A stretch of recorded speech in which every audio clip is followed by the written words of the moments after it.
We start the question of admission of a partner. Question number 43. A and B are in partnership sharing profit and loss in the ratio of 3:1. C is getting admission in the partnership firm.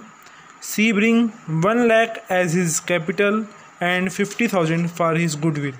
C 1 lakh रुपये capital के रूप में लेकर आ रहा है और 50,000 goodwill के रूप में लेकर आ रहा है. Half of the which is withdraw by A and B, जिसमें से आधा अमाउंट ए और बी ने निकलवा लिया है. क्लियर इतनी बात. पहले हम ये नोटिस करते हैं कि ए और बी दो पार्टनर है, हम यहाँ पे रेशो लिख लेते हैं. A and B are two partners, ratio 3:1. C ने एडमिशन जो लिया है वो 1/5 शेयर के लिए लिया है, ठीक है ना. तो सी का शेयर कितना है 1/5. Let the total profit is equal to 1, remaining profit 1 - 1/5, that is called 4/5. A का न्यू शेयर निकाल लिया, बी का न्यू शेयर, तो ए बी सी का न्यू शेयर आ गया 3:1:1 और ए और बी की सैक्रिफाइसिंग रेशो आ गई 3:1. अब हमने करनी है एंट्रीज. सी 1 लाख रुपये कैपिटल लेके आया और 5000 गुडविल के लेके आया, तो हमारी एंट्री हुई bank account debit to prim for goodwill और टू सी कैपिटल. 1,50,000 और 1 लाख रुपये. फिर premium for goodwill account debit to A and B in their sacrificing ratio, that is called 3:1. अब उसके बाद इन्होंने साफ शब्दों में बोला कि half of which withdraw by A and B, जो 50,000 गुडविल लेके आया उसका आधा हिस्सा ए और बी ने निकलवा लिया. तो एंट्री क्या होगी, A capital account debit, B capital account debit to bank, ये होगी हमारी entry. Now we prepare the revaluation account. Revaluation account कैसे प्रिपेयर करना है मैंने आपको पहले भी समझाया था कि रिवैल्यूएशन अकाउंट में एक सिंपल सी बात याद रखनी है. जब भी लॉस होगा डेबिट साइड पे आएगा, जब भी प्रॉफिट होगा क्रेडिट साइड पे आएगा. और प्रॉफिट और लॉस किससे रिलेटेड होंगे, एसेट और लायबिलिटी से रिलेटेड. तो पहला point, the value of land and building appreciate by 15%. Appreciate का मतलब था बढ़ना. जब हम किसी को अप्रिशिएट करते हैं तो लैंड और बिल्डिंग की पहले वैल्यू कितनी थी 3,30,000, जो कितने परसेंट बढ़ गई 15% बढ़ गई. तो 3,30,000 का जब हम 15% निकालेंगे तो वो बनेगा 29,500 रुपये. तो वैल्यू बढ़ने से में क्या होगा, प्रॉफिट होगा ना. तो प्रॉफिट को हम कहाँ दिखाते हैं, क्रेडिट साइड पे. तो रिवैल्यूएशन अकाउंट में क्रेडिट साइड पे क्या आया, by land and building 49,500. Next point, stock and machinery and fixture be reduce 7% and 5%. अब स्टॉक अलग है और मशीनरी और फिक्सचर अलग है. तो स्टॉक 7% रिड्यूस हुआ और मशीनरी एंड फिक्सचर 5% रिड्यूस हुआ. तो स्टॉक आपको दे रखा है 1,80,000 का, जो हमने 7% निकाला कितना बना 12,600 रुपये. तो रिड्यूस हुआ स्टॉक, तो एसेट की वैल्यू कम हुई, तो मैं क्या होगा, लॉस होगा. तो लॉस होगा तो हमने डेबिट साइड पे शो ऑफ कर दिया. मशीनरी और फिक्सचर 5% रिड्यूस हुआ है, तो मशीनरी फिक्सचर 2 लाख रुपये के हैं, तो 5% हमने लॉस कर दिया, कितना है 10,000 रुपये. नेक्स्ट पॉइंट यहाँ पे है, प्रोविजन फॉर डाउटफुल डेब्ट इज़ 5%. प्रोविजन आपने पहले भी करा हुआ है +1 में, जब हम अकाउंट्स करते थे तो उसमें डेप्टर में से न्यू प्रोविजन को माइनस करते थे बैलेंस शीट में. तो ये वही प्रोविजन है. डेप्टर आपको दे रखे हैं बुक डेप्ट के नाम से 2 लाख रुपये के, प्रोविजन है 5%, तो 2 लाख का 5% कितना होगा 10,000 रुपये. तो प्रोविजन है डेप्टर पे, एसेट से प्रोविजन माइनस करेंगे तो हमें लॉस होगा. तो लॉस को हम कहाँ दिखाते हैं, डेबिट साइड पे. नेक्स्ट पॉइंट है 15,000 provision and unforeseen liability. Liability side में इस नाम का कोई शब्द नहीं दे रखा, that is unrecorded liability.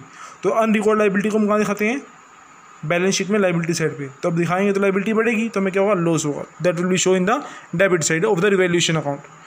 And last point, 11,000 receive commission has to be accounted for. ये हमारी एक्यूट कमीशन है, जो इनकम प्राप्त हो गई पर रिसीव नहीं हुई. तो उस इनकम को हम बैलेंस शीट में दिखाएंगे एसेट साइड पे. तो एसेट की वैल्यू क्या होगी, बढ़ेगी, तो हमें क्या होगा, प्रॉफिट होगा. तो हम यहाँ पे शो ऑफ कर देते हैं. अब रिवैल्यूएशन अकाउंट हमारा बन गया है. क्रेडिट साइड ज़्यादा है, डेबिट साइड कम है. जब क्रेडिट साइड ज़्यादा हो, डेबिट साइड कम हो, तो बाकी हमारे जो प्रॉफिट होते हैं उसको हम profit transfer to capital account के नाम से शो ऑफ कर देते हैं, जो कितने बने 12,900 रुपये. तो हमने ये ओल्ड रेशो में, जो कि हमारी 3:1 थी, उसमें डिस्ट्रीब्यूट कर दिया. अब हम प्रिपेयर करेंगे कैपिटल अकाउंट. कैपिटल अकाउंट हम कैसे प्रिपेयर करेंगे, कैपिटल अकाउंट का फॉर्मेट बनाएंगे. यहाँ पे ए बी 2 पार्टनर थे, सी ने एडमिशन लिया तो कितने पार्टनर हो गए 3 पार्टनर्स. तो हमने कैपिटल अकाउंट का फॉर्मेट बनाया, date particular ABC, date particular ABC. सबसे पहले हम कैपिटल अकाउंट में ए और बी का बैलेंस दिखाएंगे बाय बैलेंस BD के नाम से 4 लाख और 2 लाख रुपये. अब जो हमने एंट्री करी है bank account debit to prim for goodwill और to C capital. C capital account को हमने यहाँ पे क्रेडिट करा, तो कैपिटल अकाउंट में क्रेडिट साइड पे सी के कॉलम में क्या आएगा, बाय बैंक 1 लाख रुपये, क्योंकि सी कैपिटल 1 लाख रुपये की है. अब हमने अगली एंट्री करी premium for goodwill account debit to AB. तो ए कैपिटल अकाउंट को क्रेडिट करा, बी कैपिटल अकाउंट को क्रेडिट करा. तो कैपिटल अकाउंट में क्रेडिट साइड पे क्या आएगा, by premium for goodwill, A के कॉलम में ए का अमाउंट, बी के कॉलम में बी का अमाउंट. उसके बाद हमने एंट्री करी ओल्ड पार्टनर विड्रॉ गुडविल. तो A capital account debit, B capital account debit to bank entry करी. तो ए कैपिटल अकाउंट डेबिट करा है और बी कैपिटल अकाउंट डेबिट करा है, तो कैपिटल अकाउंट में डेबिट साइड पे क्या आएगा, टू बैंक के नाम से, एक ही कॉलम में ए का अमाउंट और बी की कॉलम में बी का अमाउंट। जो हमने रिवैल्यूएशन अकाउंट के प्रॉफिट आए थे हमारे, वो प्रॉफिट कहाँ जाएंगे, कैपिटल अकाउंट में क्रेडिट साइड पे, तो बाय रिवैल्यूएशन के नाम से वो प्रॉफिट आ जाएंगे। क्लियर है। अब क्रेडिट साइड का टोटल करा, डेबिट साइड में से उसको माइनस कर तो बैलेंस आ गया 4,28,425 ए का बैलेंस, 2,09,475 बी एंड सी का 1 लाख रुपीज़। अब हम बनाएंगे बैलेंस शीट। ये हमारी रिवाइज बैलेंस शीट है। अब इस बैलेंस शीट में आपने नोटिस करना है कि सेंट्री क्रेडिटर आपके पहले 3.5 लाख के थे, तो उसमें कोई चेंज नहीं हुआ, तो सेम के सेम सेंट्री क्रेडिटर्स। अनफोर्सन लाइबिलिटी का पॉइंट हमने यहाँ पे करा था 15,000 जो नहीं दिखा रखी थी, अब दिखानी है, तो बैलेंस शीट में लाइबिलिटी साइड पर आ गई। कैपिटल अकाउंट का बैलेंस आपका ये आएगा। उसके बाद कैश इन हैंड कितना आएगा, कैश का बैलेंस आपका 40,000 रुपये दे रखा है, 1.5 लाख रुपये कैश और आया, तो कितने हो गए 1,90,000, जिसमें से 25,000 निकलवा लिए, तो कितने हो गए 1,65,000। तो हमने कैश इन हैंड दिखा दिया 1,65,000। बुक डेप्ट है हमारे 2 लाख रुपये के, और यहाँ पे प्रोविजन दे रखा था 5%, तो उस 5% प्रोविजन को हमने माइनस करा होगा 10,000 रुपये, तो हमारा कितना आया बुक डेप्ट 1,90,000। स्टॉक हमारा 1,80,000 दे रखा है। स्टॉक के बारे में लिखा होता कि स्टॉक की वैल्यू कम हुई है 7%, तो स्टॉक की वैल्यू हमने 7% कम कर दिखा दी, कितना है 1,67,400 रुपये। ऐसे सेम मशीन एंड फिक्सचर की वैल्यू कम हुई थी, तो उसको भी शो कर दिया। लैंड की वैल्यू बढ़ी थी, लैंड की वैल्यू पहले थी 3,30,000 रुपये, जो कितनी बढ़ गई थी 49,500 रुपये near about, I think so.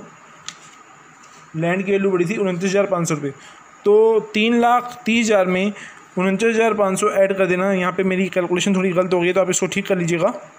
और उसके बाद एक्यूट कमीशन आपका कितना आ जाएगा 11,000 रुपये। ये ठीक करने के बाद आपका टोटल सेम आएगा जो बैलेंस शीट में दे रखा है 11,02,900 रुपये। तो ये हमारा revaluation account, partners capital account और बैलेंस शीट का फॉर्मेट है। यही क्वेश्चन सेम आगे हमने करने हैं।